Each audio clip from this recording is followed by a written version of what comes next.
नमस्कार, स्वागत है आप लोगों का एक बार फिर से हमारे एक नए वीडियो के साथ। और आज हम आप लोगों को बताएंगे स्वादिष्ट और न्यूट्रिशियस फल के बारे में, जिसको देखते ही मन में लालच आ जाता है। जी हाँ, मैं बात कर रहा हूँ स्ट्रॉबेरी की। स्ट्रॉबेरी जैसी नाम से इसका है कि इसको स्ट्रॉबेरी क्यों बोलते हैं। स्ट्रॉबेरी के पीछे दो हिस्ट्री है। एक तो कहते हैं क्योंकि इसको उगाने में स्ट्रॉ काम होता है, यूज़ होता है, इसलिए इसको स्ट्रॉबेरी कहते हैं। दूसरा कहते हैं कि ब्रिटिशर्स इसको जब सेल करते थे तो स्ट्रॉ के बीच में रख के इसको मार्केट में ले जाते थे, इसलिए इसको स्ट्रॉबेरी कहा जाता है। स्ट्रॉबेरी का बहुत ही फ़ायदेमंद है, बहुत ही न्यूट्रिशियस है। मैंने एक दूसरे वीडियो में भी बताया था कि कैसे डायबिटिक लोग स्ट्रॉबेरी को यूज़ कर सकते हैं, क्योंकि इसमें जीआई इंडेक्स इसका बहुत कम होता है, ग्लाइसेमिक इंडेक्स इसका बहुत कम होता है। और साथ ही साथ ये हार्ट को, ब्लड प्रेशर को कंट्रोल करने में बहुत सहायता देता है। इसमें विटामिन सी बहुत ज़्यादा होता है। आप जैसे पता है कि विटामिन सी हमारे स्किन के लिए बहुत अच्छा होता है, तो विटामिन सी रिच है। और विटामिन सी का मेन रोल होता है इम्यूनिटी को स्ट्रॉन्ग करना और साथ साथ स्किन को इम्प्रूव करना। तो विटामिन सी है, दूसरा इसमें मैग्नीज है, तीसरा पोटेशियम है और चौथा B9 है, विटामिन B9 फोलेट। ये चारों चीज़ें हमारे स्वास्थ्य के लिए बहुत लाभदायक होता है। इसके साथ साथ ये ब्लड प्रेशर को कंट्रोल करता है, हार्ट बीट को मेंटेन करता है और शुगर पेशेंट के लिए बहुत अच्छा है, क्योंकि इसमें जिसका जीआई इंडेक्स है बहुत कम होता है। शुगर जो है इसका वो बेनिफिशियल शुगर होता है, और इसलिए जो डायबिटिक लोग हैं वो भी इसका प्रयोग कर सकते हैं। इसके पीछे बहुत सारी रिसर्च हुई है, बहुत सारे सर्वे हुए हैं। आपको जान के ताज्जुब होगा कि यूएस में प्रति व्यक्ति per capita per year consumption इसका 2 से 2.5 किलो पर पर्सन है। जबकि एक सर्वे हुआ था जिसमें लगभग 10 साल से नीचे के बच्चों के बीच में एक सर्वे किया गया था, जिसमें 73% बच्चों ने स्ट्रॉबेरी को अपना फर्स्ट प्रेफरेंस दिया था। सबसे ज़्यादा खाए जाने वाला जो फ्रूट है वो स्ट्रॉबेरी है। और स्ट्रॉबेरी का न्यूट्रिशनल फैक्ट मैंने आपको बताया, क्योंकि इसमें विटामिन सी, फोलेट, पोटेशियम सारी चीज़ें होती हैं। साथ साथ में इसमें एंटीऑक्सीडेंट्स 3-4 एंटीऑक्सीडेंट्स हैं जो बहुत महत्वपूर्ण होते हैं। एंथोसाइनिन इसमें होता है। एंटीऑक्सीडेंट्स हमारे बहुत सारे डिजीज़ को कंट्रोल करता है, इसलिए एंटीऑक्सीडेंट से रिच है। इसलिए ये जो न्यूट्रिशियस स्ट्रॉबेरी है इसका मार्केट रेट भी बहुत ज़्यादा है। लगभग आप देखते होंगे 100 से 150 रुपये, 200 रुपये तक ये मार्केट में अवेलेबल रहता है। इसलिए फार्मर्स की ये एक बहुत अच्छी एक पसंद बन चुकी है। इंडिया में अगर हम बात करें हिस्ट्री की, तो इंडिया में सबसे पहले ब्रिटिशर्स ने इसको इंडिया में लाया था। और इंडिया में क्योंकि मुंबई इनकी पहले कैपिटल हुआ करती है ब्रिटिशर्स की, तो मुंबई के पास, क्योंकि मुंबई गर्म इलाका था, तो इन्होंने मुंबई के पास एक जगह महाबलेश्वर का जो हिली एरिया है, महाबलेश्वर के हिली एरिया में इन्होंने सबसे ज़्यादा इसको स्ट्रॉबेरी को वहाँ पे इंट्रोड्यूस। क्योंकि स्ट्रॉबेरी की एक चीज़ मैं आपको बताऊँगा, क्योंकि ठंडे समय की है और ये कम टेम्परेचर इसको चाहिए, साथ साथ में इसको धूप ज़्यादा चाहिए, तो इसलिए महाबलेश्वर का जो हिली एरिया था उस एरिया में स्ट्रॉबेरी का बहुत अच्छा उत्पादन होता है। आज देश के लगभग 85% जो स्ट्रॉबेरी होता है वो महाबलेश्वर एरिया में होता है। इसके अलावा हिमाचल, जम्मू कश्मीर और उत्तराखंड में भी स्ट्रॉबेरी की खेती टेम्परेट और सब ट्रॉपिकल एरिया में किया जा रहा है। इसकी खेती 2 बार कर सकते हैं, अक्टूबर से लेकर मार्च अप्रैल तक जो हमारा सब ट्रॉपिकल एरिया है, और टेम्परेट में इसको फरवरी मार्च से लेकर और मई जून तक इसको हायर एल्टीट्यूड पे लगा सकते हैं। तो इसकी खेती के बारे में जानते हैं कि कैसे इसकी खेती की जाती है।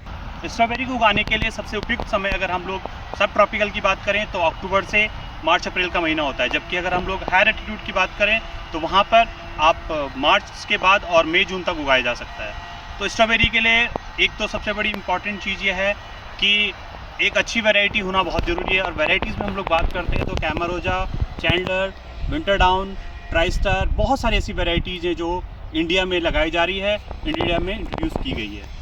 जैसे कि आप लोग देख सकते हैं, स्ट्रॉबेरी को खासकर इसके लिए मल्चिंग बहुत इंपॉर्टेंट होता है। और मल्चिंग में भी आप देख रहे होंगे, जैसे ब्लैक पॉलीथीन मल्च है, ये सिल्वर कलर की पॉलीथीन मल्च है, और ये तीसरा आप देख सकते हैं ये आपका स्ट्रॉ है, यानी, और इसको भी आप प्रयोग कर सकते हैं। और इसको भी आप इसलिए इसको, जैसे मैंने आपको शुरू में बताया कि इसको उगाने में मल्चिंग का खासकर प्रयोग होता था, स्ट्रॉ का खासकर प्रयोग होता था, इसलिए इसको स्ट्रॉबेरी इसीलिए कहा जाता है। अब आप देख सकते हैं कि मल्चिंग में इसमें हमने अलग अलग मल्चिंग के सीड्स यहाँ पे बिछा रखी है। इसमें एक्चुअली में क्या होता है कि इसके फ्रूट्स को डेवलपमेंट में, फल डेवलपमेंट में लाइट का बहुत बड़ा रोल होता है, सनलाइट का बहुत बड़ा रोल होता है। इसलिए इसमें कहा जाता है कि कम से कम 6 से 8 घंटे का लाइट होना ही चाहिए। और ख़ासकर जो कलर डेवलपमेंट है, जो रेड कलर जो हमारे स्ट्रॉबेरी में आता है, उसमें हमारा सनलाइट का बहुत बड़ा योगदान होता है। इसलिए ये सिल्वर कलर की जो सीड्स होती है ये इसमें लाइट रिफ्लेक्ट करती है, इसलिए इसमें चारों तरफ से इसमें फ्रूट डेवलप हो सकता है। जबकि नॉर्मली पॉलीथीन या मल्चिंग का जो हमारा रोल होता है वो वीड्स को सप्रेस करना और दूसरा है नमी को बनाए रखना। दो चीज़ों का बहुत महत्वपूर्ण होता है। आप देख रहे होंगे इसके आसपास कोई भी खरपतवार नहीं है और इसमें हम नीचे देखेंगे तो बहुत अच्छी नमी यहाँ पे पाई जाती है। तो इस प्रकार से ये जो मल्चिंग सीट है, चाहे आपकी ब्लैक पॉलीथीन मल्चिंग है, सिल्वर कलर की मल्चिंग है या फिर आपका स्ट्रॉ मल्च है, तीनों को आप अपने जो भी आपके पास अवेलेबल है रिसोर्सेज उससे आप लोग लगा सकते हैं। लेकिन बेस्ट जो होता है वो सिल्वर कलर की मल्च सीट होती है, क्योंकि ये आपका वीड को सप्रेस भी करेगा और मॉइस्चर को भी रिटेन रखेगा, और तीसरा जो हमारा सनलाइट चाहिए फ्रूट्स को डेवलपमेंट में वो पूरा हो। तो जैसे मैंने आप लोगों को बताया कि स्ट्रॉबेरी को लगाने के लिए मल्च सीट की बहुत ज़रूरत होती है, और मल्च सीट लगाने से हमारा इस प्रकार से यहाँ पे कोई भी खरपतवार नहीं होगा और इसमें नमी भी बनाए रहेगी। दूसरा इसमें स्पेसिंग का इंपॉर्टेंट होता है। लगभग 2 फीट की दूरी आप देख रहे होंगे, पौध से पौध की दूरी भी लगभग 60 सेंटीमीटर है और प्लांट टू प्लांट की डिस्टेंस भी लगभग 60 सेंटीमीटर है। तो ये इस प्रकार से आप मल्च सीट को पहले बिछा देंगे। और सबसे बड़ी बात है कि इसमें रेज बेड बनाए जाते हैं, हमेशा ज़मीन से उठे हुए लगभग 6 इंच के रेज बेड होने चाहिए। जैसे मैंने आपको पहले दिखाया था, वहाँ पे रेज बेड है और उसको हम ज़मीन से उठाए हुए बेड है और उसमें पॉलीथीन बिछा रखे और उसके बाद उसमें स्ट्रॉबेरी लगा रखा है। स्ट्रॉबेरी को अगर हम लोग जाने तो बॉटनिकली ये एक फल नहीं है, botanically not a true fruits. Actually में ये क्या है, ये रिसेप्टिकल है और इसमें बहुत सारे सीड्स हैं, ठीक है। तो इसको एडिबल पार्ट जो है इसको बोलते हैं एनलार्ज रिसेप्टिकल ऑफ द फ्लावर। ये फूल का एनलार्ज रिसेप्टिकल है और इसमें बहुत सारे ये सीड्स हैं, कीन्स हैं जो सीड है, और इसको इसी में हमारा ये एडिबल पार्ट है इसका, ठीक है।